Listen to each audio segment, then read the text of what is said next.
I'm really passionate about entrepreneurship. I really want to get to a stage in this country where setting up a business is seen as a good career option when you're 18. Like it's January, it's all the CEO season, everybody's talking about points. I'd love actually to see somebody stand up and say, you want to set up a business?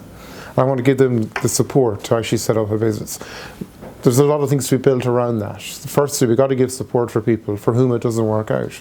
The amount of people I've met in the last couple of years, even as late as Sunday evening, I met somebody who ran her own business for 30 years, employed 10 people, closed back in last July. She has got nothing. She has nothing from social protection. The 10 people who she employed were given their redundancy and have got huge support and huge encouragement towards being retrained. And as she said, I was a bookkeeper for revenue for 30 years and I've got nothing. We've got to give more support to people for whom it doesn't work out.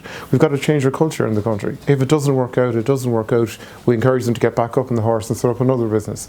We love failure in Ireland. We love to say, that's good enough for you, good enough for you. Instead, we need to encourage people and we need to change our whole way of doing things.